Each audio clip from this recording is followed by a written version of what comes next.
আমন্ত্রণ দেশ জনপদ লাইভের সঙ্গে আছি আমি রাবিয়া ইসলাম স্নেহা। 21শে আগস্ট গ্রেনেড হামলা মামলায় তারেক রহমান সহ সব আসামির খালাস রায়ের উপর রাষ্ট্রপক্ষের আপিল শুনানি হবে আগামীকাল।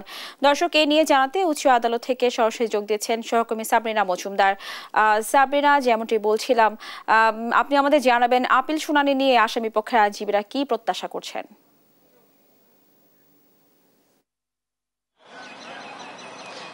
স্নেহা, আপনাকে যদি একটু মনে করিয়ে দিই যে 2004 সালের 21শে আগস্ট আসলে শেখ হাসিনার যে সমাবেশ, সেখানে কিন্তু এই গ্রেনেড হামলাটি হয়েছিল এবং সেখানে আওয়ামী লীগের অনেক নেতাকর্মীরা আসলে মারা গিয়েছিলেন এবং পরবর্তীতে এই দুটি মামলা হয়। সেটি হচ্ছে একটি হত্যা মামলা এবং বিস্ফোরক দ্রব্য আইনের যে মামলা সেটি হয় এবং পরবর্তীতে 2014 সালে মামলাটি করা হয় এবং পরবর্তী 2018 সালে বিচারিক আদালত হচ্ছে 19 জন সাবেক স্বরাষ্ট্র প্রতিমন্ত্রী লুৎফুজ্জামান বাবু সহ 19 জনকে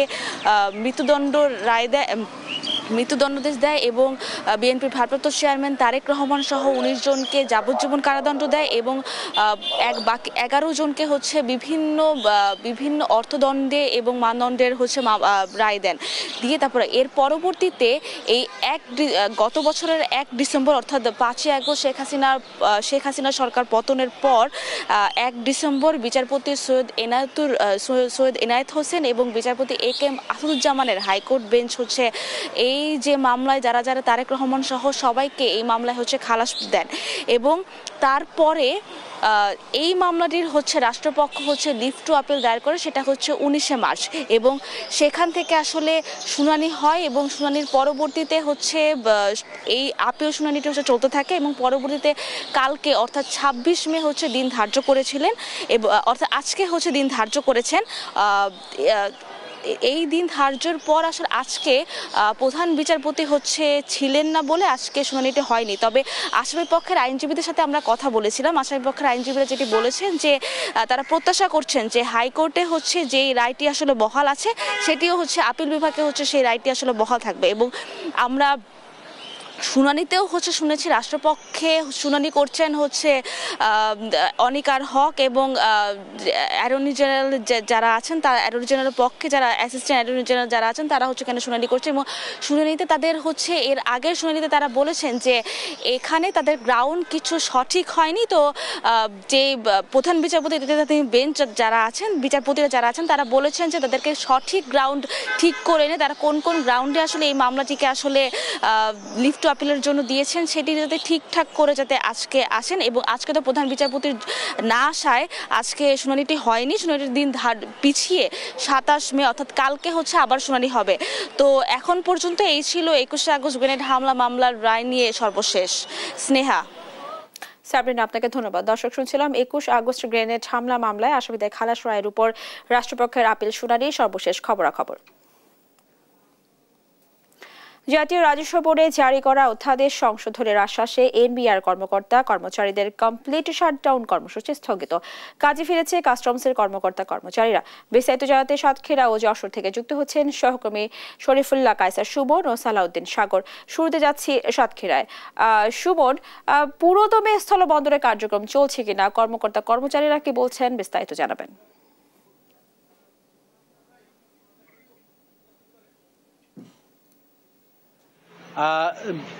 স্নেহা, দাঁড়িয়ে আছি সাতক্ষীরার ভোমরা স্থলবন্দর সড়কে। আপনি জানেন যে বেশ কিছুদিন ধরে এনবিআর এর বিশেষ করে কাস্টমসের কর্মকর্তারা আন্দোলনের মধ্যে ছিল। তাদের আন্দোলনের কারণে তাদের কলম বিরতি কর্মসূচি, পরবর্তীতে আজকেও তাদের একটা কর্মসূচি ছিল যেটি হচ্ছে আমদানি রপ্তানি কার্যক্রমে তারা বিরত থাকবেন। কিন্তু গতকাল রাতে সরকারের সিদ্ধান্তের পরিবর্তনে তারা সেই কর্মসূচি থেকে ফিরে এসে তারা আবার কার্যক্রমে স্বাভাবিক হয়েছে এবং আমদানি রপ্তানি কিন্তু স্বাভাবিক হয়েছে এবং ভোমরা বন্দর সড়ক দিয়ে কিন্তু এখন স্বাভাবিকভাবে অন্যান্য যানবাহন, পণ্যবাহী যানবাহন যাতায়াত করছে এবং সামগ্রিকভাবে ভোমরা বন্দরে যে পণ্যগুলো আনা নেওয়া হয় সেগুলো কিন্তু এখন স্বাভাবিকভাবে সেই পণ্য আনা নেওয়া হচ্ছে। এখানে বলে রাখা দরকার যে বাংলাদেশের দ্বিতীয় বৃহত্তম স্থল বন্দর হলেও ভোমরা স্থল বন্দরে স্বাভাবিক যে সকল পণ্য নেওয়া আসার কার্যক্রম সেটি কিন্তু শুরু থেকেই হচ্ছে না। এটি দীর্ঘদিন ধরে এখানকার আমদানি রপ্তানিকারকদের দাবি থাকা সত্ত্বেও সেটি বাস্তবায়ন হয়নি। এর প্রেক্ষিতে এখানে যে পণ্যগুলো সাধারণত আসে তার মধ্যে পেঁয়াজ এবং পাথর অন্যতম। এই পরিস্থিতিতে সেগুলো চলছে এবং সেই কার্যক্রমগুলো চলছে। এর মধ্যে আপনি জানেন যে ভারত কর্তৃক বিভিন্ন সিদ্ধান্তের কারণে অনেক পণ্য আনা নেওয়ার ক্ষেত্রে এখন আবার নতুন করে সংকট দেখা দিয়েছে। তারপরেও এই আজকে যে কাস্টমসের যে তারা দায়িত্বে ফিরে আসার ফলে এখন কিন্তু আমদানি রপ্তানিকারকদের মধ্যে এক ধরনের স্বস্তি ফিরে এসেছে। এই ছিল সাতক্ষীরার ভোমরা স্থল বন্দরের সর্বশেষ পরিস্থিতি। দর্শক, আমরা আপনাদেরকে নিয়ে যাচ্ছি যশোরে বেনাপোল স্থল বন্দরে। সেখান থেকে আমাদের সহকর্মী সাগর জানাচ্ছেন সেখানকার পরিস্থিতি। সাগর। ধন্যবাদ সুমন আপনাকে। আপনি যেমনটা বলছিলেন আসলে সাতক্ষীরার মতো করে কিন্তু যশোরেও আজকে কমপ্লিট শাটডাউন কর্মসূচি ঘোষণা করা হয়েছিল। সেটিও কিন্তু সরকারের যে ঘোষণা তারপরে কিন্তু সেটি স্থগিত করে নেওয়া হয়েছে। তো তারপর থেকে কিন্তু আসলে পূর্ণ উদ্যমে কিন্তু কাস্টম কর্মকর্তা কর্মচারী যারা রয়েছেন তারা কিন্তু কাজে ফিরেছেন। তো এই যেই করা হচ্ছিল এতদিন 14 মে থেকে তারা কিন্তু কর্মবিরতি পালন করে আসছিলেন। এখানে তারা বিভিন্ন সময়ে বিভিন্ন ভাবে কর্মবিরতি পালন করছিলেন। এতে করে ব্যবসায়ীরা আমাদেরকে যেমন জানিয়েছেন যে শুল্কায়নের যে ব্যবস্থা, শুল্কায়ন ব্যবস্থার কারণে কিন্তু তাদের আমদানি রপ্তানিতে একটি প্রভাব পড়েছে, তাদের একটি সমস্যা হচ্ছিল। কিন্তু আজ থেকে কাজ শুরু হওয়ার পরে কিন্তু ব্যবসায়ীদের ভেতরে এক প্রকার স্বস্তির আমরা দেখতে পেয়েছি। তো জাতীয় রাজস্ব বোর্ডের যে বিষয়টি ছিল, তারা এনবিআর এর যে অভ্যন্তরীণ সম্পদ বিভাগ এবং রাজস্ব বোর্ডের এনবিআর ও অভ্যন্তরীণ সম্পদ বিভাগ এই যে বিলুপ্ত করে রাজস্ব নীতি রাজস্ব ব্যবস্থাপনা বিভাগ নামে দুটি বিভাগ করে 12 মে যে অধ্যাদেশটি জারি করেছিল, এইটির প্রতিবাদেই মূলত কিন্তু গত 14 মে থেকে 4 দফা দাবিতে কিন্তু এনবিআর সংস্কার ঐক্য পরিষদের ডাকে কিন্তু সারা দেশের মতো যশোরের এই দ্বিতীয় বৃহত্তম রাজস্ব আহরণকারী যে স্থলবন্দর, এই স্থলবন্দরটিতেও কিন্তু আসলে কর্মবিরতি চলছিল। তো সরকারের এমন আশ্বাসের প্রেক্ষিতে আজকের যে কমপ্লিট শাটডাউন কর্মসূচি সেটি স্থগিত করেছে কাস্টম ভ্যাট বিভাগের কর্মকর্তা কর্মচারী এবং রাজস্ব আহরণ রাজস্ব সেবা প্রদানকারী সকল কর্মকর্তা কর্মচারীরা এটা করে কিন্তু কাজে ফিরেছেন। আন্তর্জাতিক যাত্রী সেবা এবং ওষুধ ও জীবন রক্ষাকারী সরঞ্জাম আমদানি রপ্তানি ছাড়া থেকে কর কাস্টম ও ভ্যাট বিভাগের সব দপ্তর পূর্ণাঙ্গ কমপ্লিট কর্মসূচি কিন্তু ঘোষণা দেওয়া হয়েছিল। এই কমপ্লিট শাটডাউন যদি ঘোষণা কার্যকর হতো বা এটা পালন করা হতো তাহলে কিন্তু ব্যবসায়ীরা যেমনটা বলছিলেন যে তাহলে তারা কিন্তু বড় ধরনের একটা ক্ষতির সম্মুখীন হতো। তো সরকারের তড়িৎ পদক্ষেপকে তারা যেমন সাধুবাদ জানিয়েছেন, তেমনি একই সাথে কাস্টমসের কর্মকর্তা কর্মচারী যারা রয়েছেন তারাও কিন্তু সাধুবাদ জানিয়েছেন। তো সরকারের এমন উদ্যোগের ভিতর তাদের 2 নম্বর যে দাবিটি রয়েছে, এনবিআর এর যে চেয়ারম্যানের অপসারণের যে দাবিটি জানিয়েছেন, সকল দাবির সাথে 2 নম্বর দাবিটি দ্রুত বাস্তবায়নের দাবি কিন্তু জানিয়েছেন তারা। তো এই ছিল আমার কাছে যশোর থেকে সর্বশেষ। স্নেহা। ধন্যবাদ সুমন এবং সাগর, আপনাদের দুজনকেই। দর্শক, শুনছিলাম সাতক্ষীরা এবং যশোর থেকে কাস্টমসের কর্মকর্তাদের কাজে ফেরার সর্বশেষ খবরাখবর। অর্থ পাচার, ভূমি দখল সহ বিভিন্ন অভিযোগে বসুন্ধরা গ্রুপের চেয়ারম্যান আহমেদ আকবর সোবহান আনভির সহ পরিবারের 9 সদস্যকে জিজ্ঞাসাবাদের জন্য তলব করেছে দুদক। এই নিয়ে জানতে দুদক থেকে সরাসরি যোগ দিচ্ছেন সহকর্মী ফজল আদিত্য। যেমনটি বলছিলাম, এই বিষয়ে আপনার কাছে কি তথ্য রয়েছে আমাদেরকে বিস্তারিত জানাবেন।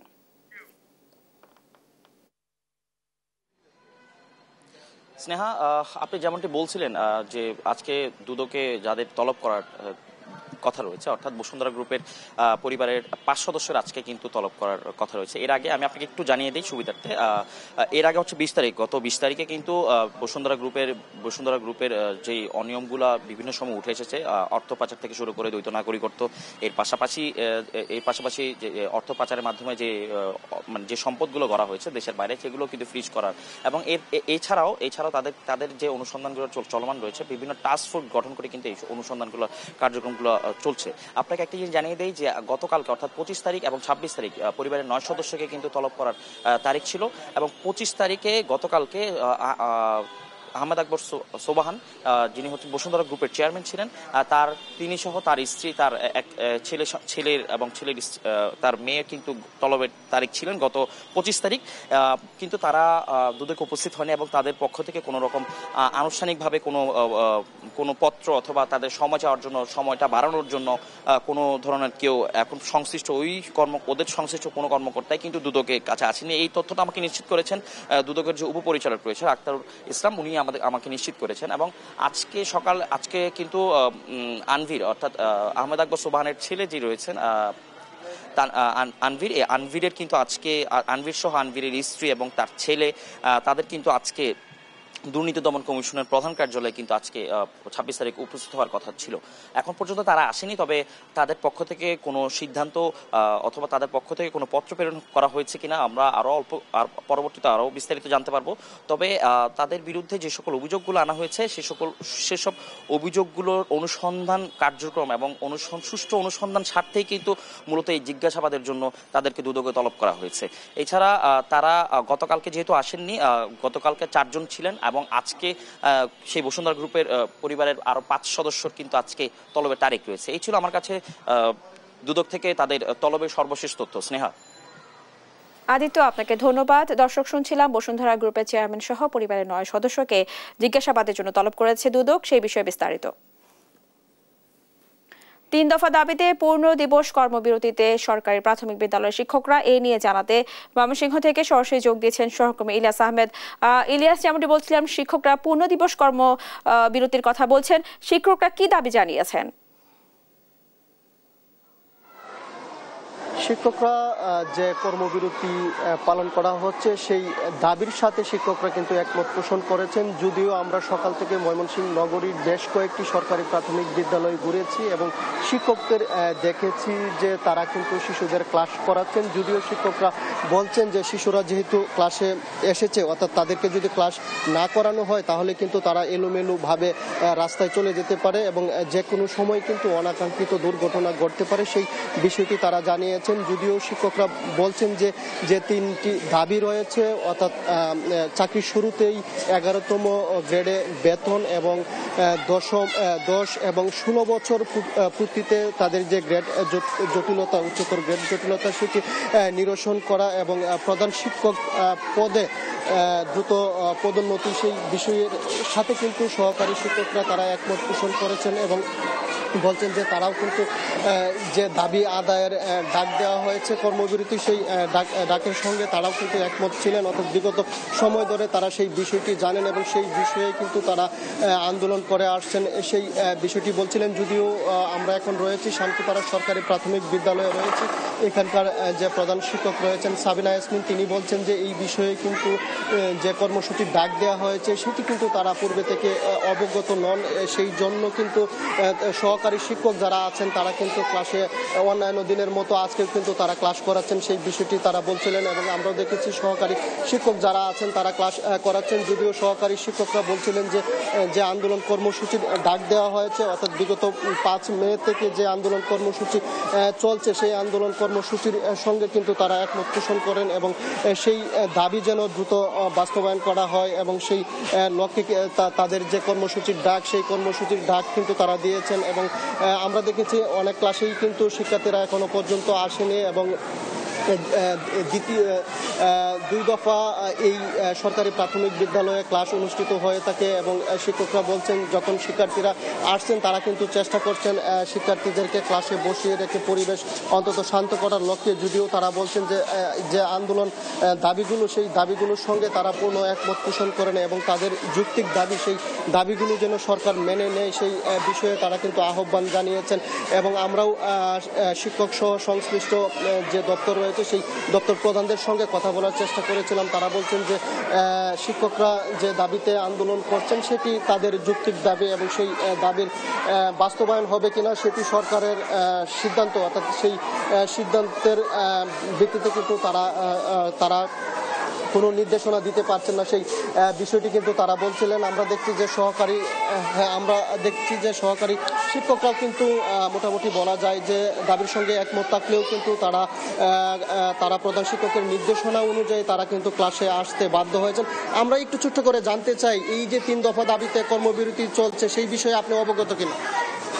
অফিসিয়ালি ভাবে আমরা কিংবা আমাদেরকে কোনো সংগঠন আমাদেরকে জানাই নাই, তবে হ্যাঁ আমরা মাধ্যমে ফেসবুকে আমরা এটা দেখছি, কিন্তু এটা আমাদের কতটুকু কার্যকর হচ্ছে কিংবা আমাদেরকে কেউ কখনো জানাই না যে আপনারা কর্মবিরতি পালন করেন, কিংবা অফিসিয়ালি ভাবেও না আমাদের কোনো সংগঠন আমাদেরকে জানাই না। আর আমাদের ঊর্ধ্বতন কর্তৃপক্ষের কথা ছাড়া তো আমরা কিছু করতে পারবো না। সেই দাবিগুলো যৌক্তিক কিনা? আমি যখন প্রাইমারি লেভেলে জয়েন করি তখন আমার সাথে আমার হেড টিচারের গ্রেড ছিল, একটা পয়েন্ট আপডেট ছিল যে ওনার থেকে আমাদের একটা পয়েন্ট কম ছিল। তো এখন দেখা যাচ্ছে অনেকটা ডিস্টেন্স। তো একে দিকে বোঝা যায় দাবিটা আমাদের কতটুকু কার্যকরী প্রয়োজন। এই সহকারী শিক্ষিকা বলছিলেন যে তাদের যৌক্তিক দাবি, অর্থাৎ সেটি যদি সরকার মেনে নেয় তাহলে তাদের জন্য ভালো হয়, সেই বিষয়টি বলছিলেন। যদিও তারা বলছেন যে আন্দোলন অর্থাৎ কর্মবিরতি চলছে, সেই কর্মবিরতি নিয়ে তাদের কাছে এখনো পর্যন্ত কোনো সুস্পষ্ট নির্দেশনা আসেনি, সেই বিষয়টি তারা বলছিলেন। আমরা দেখেছি কর্মবিরতির কারণে কিন্তু শিক্ষকদের মধ্যে 2টি ভাগ হয়ে গেছে এবং একটি গ্রুপ কর্মবিরতির পক্ষে, অন্য একটি গ্রুপ কর্মবিরতির বিপক্ষে, এভাবেই চলছে। এই ছিল আমার কাছে ময়মনসিংহ থেকে সহকারী শিক্ষকদের যে কর্মবিরতি চলছে তা নিয়ে সর্বশেষ তথ্য। ইলিয়াস, আপনাকে ধন্যবাদ। দর্শক, শুনছিলাম ময়মনসিংহ থেকে শিক্ষকদের পূর্ণ দিবস কর্মবিরতি নিয়ে সর্বশেষ খবরাখবর। এবার ঈদ ঘিরে ঢাকা, টাঙ্গাইল ও ঢাকা ময়মনসিংহ মহাসড়কের প্রস্তুতি খবর জানাতে গাজীপুর থেকে সরাসরি যোগ দিচ্ছেন সহকর্মী এম নজরুল ইসলাম। নজরুল, মহাসড়কে যাত্রা স্বাভাবিক রাখতে কি কি উদ্যোগ দেখছেন, বিস্তারিত জানাবেন।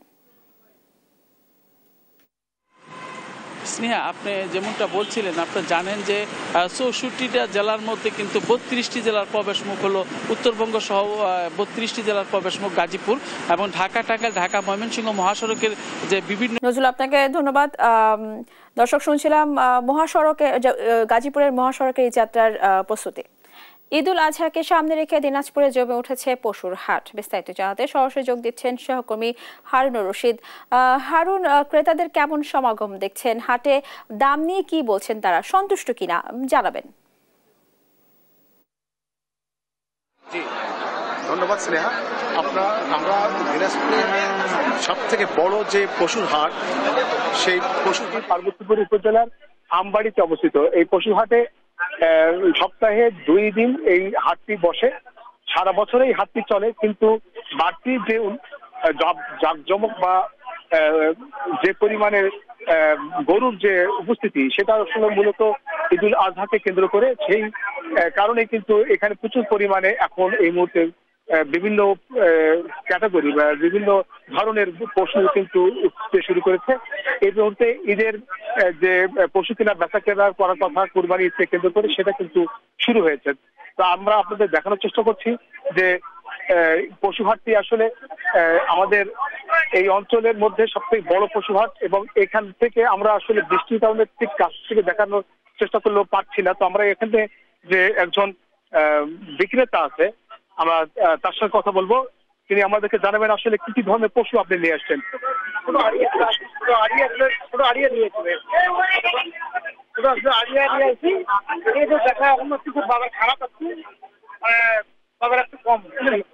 তো আসলে কোন কোন ধরনের গরুর চাহিদা বেশি?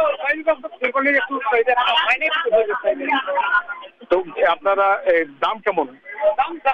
মোটামুটি মানে ভালো বাজারে বাজার আপনারা আরো চিন্তা ভাবনা করতেছেন, আমি লস করতেছে। আসছি আমরা।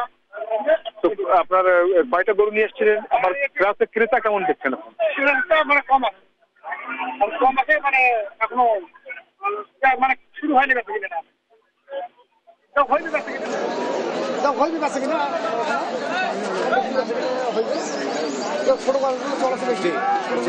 আমরা ব্যবসায়ীদের কাছে জানতে পারলাম যে তারা বলছেন যে ঈদের যে কেনাকাটাটা সেটা কিন্তু হয়তো আরো এক সপ্তাহ সময় লাগবে, এরপরেই কিন্তু পুরোপুরি জমে উঠবে ঈদের কেনাকাটা। তো এই ছিল দিনাজপুর থেকে পশুহাট থেকে বিস্তারিত। হারুন, আপনাকে ধন্যবাদ। দর্শক, শুনছিলাম দিনাজপুরের পশুরহাটের সর্বশেষ খবরাখবর। কিশোরগঞ্জের হাসপাতালগুলোতে গরমজনিত রোগে আক্রান্ত রোগীর সংখ্যা বাড়ছে। বিস্তারিত জানাতে সরাসরি যোগ দিচ্ছেন সহকর্মী তোফায়েল আহমেদ। তোফায়েল, হাসপাতালে পর্যাপ্ত চিকিৎসা অব্যাহত আছে কিনা, সেই সাথে জানাবেন কি কি রোগ নিয়ে আসলে রোগীদের ভিড় বাড়ছে? জি, ধন্যবাদ আপনাকে। আসলে যেমনটি বলছিলেন, কিশোরগঞ্জে কিন্তু সারা বাংলাদেশের ন্যায় যে চলমান যে তাপদাহ, সেই তাপদাহে গরমজনিত রোগের সংখ্যা কিন্তু কিশোরগঞ্জে বেড়েই চলেছে। আমরা আসলে এখানকার যে দুইটি হাসপাতাল রয়েছে, শহীদ সৈয়দ নজরুল ইসলাম মেডিকেল কলেজ এবং কিশোরগঞ্জের যে 250 শয্যা যে আধুনিক সদর হাসপাতাল, আমরা দুটি হাসপাতালে ঘুরে যেটি দেখেছি, এখানে কিন্তু এই গরমজনিত যে রোগীরা রয়েছে এদের মধ্যে কিন্তু শ্বাসকষ্ট, জ্বর এবং ডায়রিয়া যে পানিবাহিত রোগ, এই ধরনের রোগীর সংখ্যাই কিন্তু বেশি। আমরা আসলে যেটি এখানকার চিকিৎসকদের সাথে কথা বলে যেটি জানতে পেরেছি, এখানকার চিকিৎসা দেওয়ার জন্য কিশোরগঞ্জে যে 250 শয্যা আধুনিক হাসপাতাল রয়েছে সেখানে পর্যাপ্ত চিকিৎসক রয়েছে। তবে শহীদ সৈয়দ নজরুল ইসলাম মেডিকেল কলেজ হাসপাতালের যে চিকিৎসার যে চিত্র, আমরা রোগীদের আত্মীয় স্বজন এবং রোগীদের সাথে কথা বলে যেটি জানতে পেরেছি, ওখানে চিকিৎসার মান নিয়ে আসলে কিছুটা প্রশ্ন রয়েছে। এছাড়া আমরা আসলে কথা বলেছিলাম এখানকার যে 250 শয্যার যে হাসপাতালটি রয়েছে, এখানকার চিকিৎসকের সাথে কথা হয়েছিল, তারা যেমনটি জানিয়েছেন এখানে কিন্তু যে স্যালাইন স্বল্পতা কিন্তু দেখা দিয়েছে ইতিমধ্যে, এবং স্যালাইনের যে সংকট এবং স্যালাইন পুশ করার জন্য যে ক্যানুলা, এটির একটি সংকট কিন্তু দেখা দিয়েছে। আমরা আসলে গত 24 ঘন্টার আমরা আসলে যেটি দেখতে পেরেছি, এখানে কিন্তু প্রায় শতাধিক রোগী বিভিন্ন গরমজনিত রোগে কিন্তু এখানে চিকিৎসা নিচ্ছেন। এছাড়া চিকিৎসকরা আসলে এই গরম থেকে বাঁচতে তারা আসলে যেটি বলছেন যে পর্যাপ্ত পরিমাণ বিশুদ্ধ পানি, স্যালাইন, ডাবের পানি, বিভিন্ন ফলের জুস সহ এবং যত সম্ভব ঠান্ডা স্থানে আসলে মানুষকে থাকার পরামর্শ দিচ্ছেন। এছাড়া আসলে ডাক্তাররা যেটি বলছেন যে রাস্তার পাশের যেই বিভিন্ন ধরনের শরবত, আখের রস বা বিভিন্ন ধরনের জুস, এই জিনিসগুলো আসলে পরিহারের কথা কিন্তু বলছেন, যে এসব থেকে কিন্তু পানিবাহিত রোগ যেমন জন্ডিস, ডায়রিয়া সহ বিভিন্ন রোগের জীবাণু কিন্তু শরীরে প্রবেশ করতে পারে বলে আসলে ধারণা করছেন। তো সব মিলিয়ে আসলে এখানকার যেই চিকিৎসকরা যেটি বলছেন যে যেই স্যালাইন স্বল্পতা এবং যে চিকিৎসার যে সামগ্রীর যে স্বল্পতা রয়েছে, এটি তাদের ঊর্ধ্বতন কর্তৃপক্ষকে কিন্তু ইতিমধ্যে অবহিত করা হয়েছে। খুব অল্প সময়ের মধ্যেই তারা আশা করছেন যে সংকট কেটে যাবে। তো এই ছিল আমার কাছে কিশোরগঞ্জের যে গরমজনিত রোগের সর্বশেষ। তোফায়েল, আপনাকে ধন্যবাদ। মেহেরপুর গাঙ্গী পৌরসভার 18.5 কোটি টাকার ড্রেন নির্মাণে ধীরগতি, সামান্য বৃষ্টিতে সৃষ্টি হয়েছে জলাবদ্ধতা। এ নিয়ে আরো জানাতে সরাসরি যোগ দিচ্ছেন সহকর্মী আক্তারুজ্জামান। আক্তার, কাজে ধীরগতির কি কারণ বলছে কর্তৃপক্ষ, বিস্তারিত জানাবেন। স্নেহা যেমনটি বলছিলেন যে আমি প্রথমে জানিয়ে রাখি যে মেহেরপুর জেলায় কিন্তু দুইটি পৌরসভায়, একটি মেহেরপুর পৌরসভা, একটি গাংনী পৌরসভা। এই গাংনী পৌরসভা একটি দ্বিতীয় শ্রেণীর পৌরসভা, সেখানে কিন্তু একটি খুব জনবহুল পৌরসভা এই গাংনী পৌরসভা। এই গাংনী পৌরসভা কিন্তু দীর্ঘদিনের যে জলাবদ্ধতা, সেই জলাবদ্ধতাটা কিন্তু নিরসন হয়নি। একটু অল্প পানিতেই কিন্তু এখানে হাঁটু পানিতে পরিণত হয়। এক্ষেত্রে বিভিন্ন যাত্রী এবং যাত্রীবাহী বাস, ছোট ছোট গাড়ি কিন্তু চরম বিপাকে পড়ে। তো আমরা একটু পিছনে যদি দেখাই যে বিভিন্ন ব্যবসায়ীরা কিন্তু এই পানির মধ্যেই পড়েছে। গাংনীতে যে গাংনী পৌরসভার এই পানি নিষ্কাশনের জন্য একটি ড্রেনেজ ব্যবস্থা করা হয়েছে, সেই জনস্বাস্থ্য প্রকল্প অধিদপ্তর কিন্তু এই কাজ বাস্তবায়ন করছে। 18.34 কোটি টাকা ব্যয়ে কিন্তু 29/8/2024 তারিখে কিন্তু এখানে কাজ শুরু হয়েছে, কিন্তু কবে নাগাদ যে এই কাজ শেষ হবে সে তেমনটি কিন্তু জনস্বাস্থ্য প্রকৌশলী আমাদেরকে জানাতে পারেননি। আপনারা পিছনে দেখছেন যে এখানে কিন্তু আজকে সকাল থেকে গুড়ি গুড়ি বৃষ্টি হয়েছে, সেই বৃষ্টিতে কিন্তু জলাবদ্ধতার সৃষ্টি হয়েছে, কিন্তু এই পানি নিষ্কাশনের কিন্তু কোনো ব্যবস্থাপনা নেই। পৌর প্রশাসককে আমরা কথা বলেছি, তিনি যেমনটি জানিয়েছেন যে এখানে কিন্তু অপরিকল্পিতভাবে রাস্তার দুই সাইডে যে ভবন নির্মাণ করা হয়েছে, তারা পানি নিষ্কাশনের ব্যবস্থা না করেই কিন্তু ভবন নির্মাণ করার কারণে কিন্তু জলাবদ্ধতা সৃষ্টি হয়েছে। আমরা যদি জানতে চাই যে এখানকার স্থানীয় বাসিন্দা তিনি এই যে জলাবদ্ধতা নিয়ে কথা বলতে চান, এই জলাবদ্ধতা কতদিন যাবত আপনাদের সৃষ্টি হয়েছে এবং কি ধরনের দুর্ভোগ পোহাতে হয়? গাংনী বাজারে অপরিকল্পিত ড্রেনেজ ব্যবস্থা দীর্ঘদিনের সমস্যা। গাংনী পৌর শহর একটা গাংনী উপজেলার একটা প্রাণকেন্দ্র, এখানে অপরিকল্পিত রাস্তা, অপরিকল্পিত ড্রেন, এটা সড়ক ও জনপথ বিভাগ তারা নিজেদের যে জায়গায় শেষ প্রান্তে ড্রেন করার কথা, তাদের সেই ড্রেন শেষ প্রান্তে হয়েছে, কিন্তু এখানে তাদের জায়গা সঠিকভাবে পরিষ্কার না করে এই জেলা পরিষদের সাথে জায়গা নিয়ে দ্বন্দ্ব করে এই রাস্তাটা ফেলে রাখার কারণে জলাবদ্ধতা তৈরি হয়েছে। এই জলাবদ্ধতা দূর না হলে, অল্প একটু বৃষ্টি হলেই এখানে মানুষের দুর্ভোগের শেষ থাকে না। ধন্যবাদ। যেমনটা শুনছিলেন যে অল্প একটু বৃষ্টি হলে কিন্তু মানুষের দুর্ভোগের শেষ থাকে না। আমরা দেখেছি যে এখানে যে পানি নিষ্কাশনের জন্য যে ড্রেনের ব্যবস্থা করা হয়েছে সেই কাজ কিন্তু শুরু হয়েছে দীর্ঘদিন, কিন্তু কবে নাগাদ শেষ হবে তিনি আমাদেরকে জনস্বাস্থ্য প্রকৌশল অধিদপ্তর জানিয়েছেন যে এখানে কিন্তু 220 কর্মদিবসের মধ্যে কিন্তু এই কাজ শেষ করতে হবে, কিন্তু এ পর্যন্ত কাজ চলমান। ধীর গতির কারণে কিন্তু কাজ শেষ হয়নি এবং কাজ নিয়ে কিন্তু বিভিন্ন স্থানীয় মানুষের মধ্যে অনিয়ম এবং দুর্নীতির এবং নিম্নমানের কাজ হয়, কিন্তু এখানে কিন্তু দফায় দফায় কাজ বন্ধ করে দেওয়া হয়, যে কারণে কিন্তু কাজটি আসলে দ্রুত গতিতে সম্পন্ন করা সম্ভব হয়নি বলেও আমাদেরকে জানিয়েছেন জনস্বাস্থ্য প্রকৌশলী। কিন্তু জনস্বাস্থ্য প্রকৌশলী এই কাজের মান নিয়ে কিন্তু কারোর কাছ থেকে কথা বলতে চান না। আমিও জানতে চেয়েছিলাম, কিন্তু কাজের যে গুণগত মান, বিশেষ করে নিম্নমানের পাথর, নিম্নমানের রড এবং যেখানে যে পরিমাণে শিডিউলে দেওয়ার কথা কিন্তু সেই নিয়ম বহির্ভূতভাবে কাজ করতেন, এমন অভিযোগও কিন্তু এখানে গাংনী পৌরবাসী করেছে। এই ছিল আমাদের গাংনী পৌরসভা নিয়ে জনদুর্ভোগের সর্বশেষ। স্নেহা, আপনাকে ধন্যবাদ। দর্শক, শুনছিলাম মেহেরপুরের পৌরসভায় ড্রেন নির্মাণের কাজের ধীরগতির সর্বশেষ খবরাখবর। নয়াপল্টনে বিএনপি কার্যালয়ে ঢাকায় তারুণ্যের সমাবেশ নিয়ে সংবাদ সম্মেলন করছেন যুবদল, স্বেচ্ছাসেবক দল ও ছাত্রদল। সরাসরি চলে যাচ্ছে সেখানে। যারা তরুণ সমাজের ভাবনার প্রতিধ্বনি হবেন। 28 মে বুধবার নয়াপল্টনে বিএনপির কেন্দ্রীয় কার্যালয়ের সামনে অনুষ্ঠিতব্য তারুণ্যের রাজনৈতিক অধিকার প্রতিষ্ঠার সমাবেশ হবে এই প্রক্রিয়ার একটি বৃহৎ গণতান্ত্রিক প্রতিফলন। এই সমাবেশে প্রধান অতিথি হিসাবে ভার্চুয়ালি যুক্ত হবেন বিএনপির ভারপ্রাপ্ত চেয়ারম্যান জনাব তারেক রহমান, গণমানুষের নেতা ও ফ্যাসিবাদ বিরোধী আন্দোলনের প্রতীক হিসাবে। তিনি তরুণদের উদ্দেশ্যে দলের রাষ্ট্রচিন্তা, রাজনৈতিক রূপরেখা ও ভবিষ্যৎ কৌশল উপস্থাপন করবেন। সমাবেশে আরো উপস্থিত থাকবেন বিশেষ অতিথি হিসাবে সর্বজনাব ডক্টর খন্দকার মোশাররফ হোসেন, সদস্য জাতীয় স্থায়ী কমিটি বিএনপি, জনাব ডক্টর আব্দুল মহিদ খান, সদস্য জাতীয় স্থায়ী কমিটি বিএনপি, সদস্য জনাব আমির খসরু মাহমুদ চৌধুরী এবং জনাব সালাউদ্দিন আহমেদ, সদস্য জাতীয় স্থায়ী কমিটি বিএনপি। এই সমাবেশ কেবল একটি রাজনৈতিক জমায়েত নয়, এটি হবে তরুণদের স্বপ্ন, প্রত্যাশা ও চিন্তার এক মিলন মেলা। এখানে আমাদের অন্যান্য সমাবেশে যেভাবে অঙ্গ সংগঠনের শীর্ষ নেতৃবৃন্দ, সভাপতি এবং সাধারণ সম্পাদকবৃন্দ এখানে তারাও তাদের স্ব ভূমিকায় থাকবেন।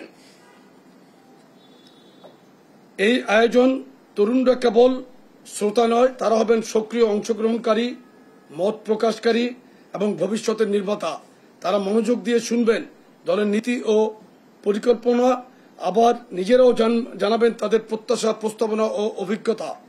এই দ্বিমুখী সংলাপের মাধ্যমে বিএনপি তার রাজনৈতিক সিদ্ধান্ত গ্রহণ প্রক্রিয়াকে আরো স্বচ্ছ, গণতান্ত্রিক ও তরুণ বান্ধব করে তুলতে চায়। বিএনপি দৃঢ়ভাবে বিশ্বাস করে তরুণরাই বাংলাদেশের ভবিষ্যৎ এবং দলের প্রকৃত চালিকা শক্তি। তরুণদের চিন্তা, নেতৃত্ব ও অংশগ্রহণের ভিত্তিতে একটি অংশগ্রহণমূলক, মানবিক ও উন্নয়নমুখী রাষ্ট্র ব্যবস্থা গড়ে তোলাই বিএনপির অন্যতম প্রধান রাজনৈতিক লক্ষ্য। এই সকল কর্মসূচি সেই লক্ষ্য পূরণে একটি বাস্তব ও সময়োপযোগী পদক্ষেপ। দলমত, শ্রেণী পেশা ও মতাদর্শের ভিন্নতা অতিক্রম করে তরুণরা একত্রিত হবেন একটি অভিন্ন স্বপ্নে, একটি ন্যায্য, আধুনিক ও গণতান্ত্রিক বাংলাদেশ গঠনের লক্ষ্যে।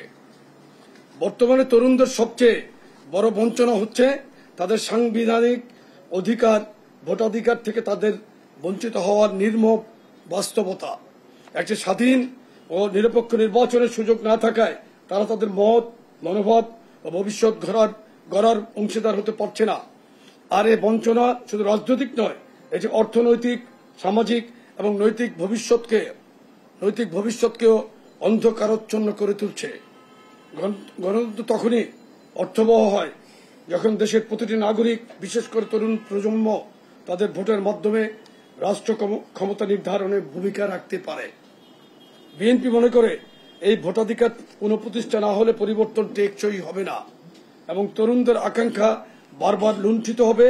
তাই এই কর্মসূচি শুধু সচেতনতা সৃষ্টির নয়, এটি একটি রাজনৈতিক জাগরণ, যেখানে তরুণরা তাদের অধিকার বুঝে নেবে, রক্ষা করবে এবং তা আদায়ের লড়াইয়ে নেতৃত্ব দিবে।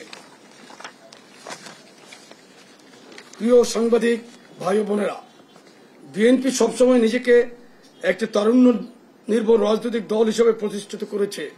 যুবদল, স্বেচ্ছাসেবক দল ও ছাত্রদল শুধু রাজনৈতিক সংগঠন নয়, তারা গণতন্ত্র রক্ষার প্রেরণা, সংগ্রামের সম্মুখভাগ এবং ভবিষ্যতের রাষ্ট্র চিন্তার ধারক। আমাদের চলমান সকল কর্মসূচি সেই ঐতিহ্যের ধারাবাহিকতায় তরুণদের রাষ্ট্র গঠনের অংশীদার হিসেবে গড়ে তোলার নিরন্তর প্রয়াস। এই প্রেক্ষাপটে আমরা দেশের সকল প্রিন্ট ও ইলেকট্রনিক মিডিয়ার প্রতি আন্তরিক অভিনন্দন জানাই। আপনারা এই কর্মসূচির তথ্য, বক্তব্য ও বার্তাগুলো দেশ জুড়ে পৌঁছে দিতে রিপোর্টার ও ক্যামেরা পার্সন পাঠিয়ে আমাদেরকে সহযোগিতা করবেন। তরুণদের কণ্ঠস্বর যেন সারা বাংলাদেশ শুনতে পায়, এই দায়িত্ব আপনার, আমাদের সকলের। দর্শক, নয়াপল্টনে বিএনপি কার্যালয়ে ঢাকার দারুণের সমাবেশ নিয়ে সংবাদ সম্মেলন করছেন যুবদল, স্বেচ্ছাসেবক দল ও ছাত্রদল। এতক্ষণ ছিলাম সেখানে। এই ছিল এখনকার দেশ জনপথ লাইভ। পরে বুলেটিন দেখার আমন্ত্রণ রইল। ধন্যবাদ সবাইকে।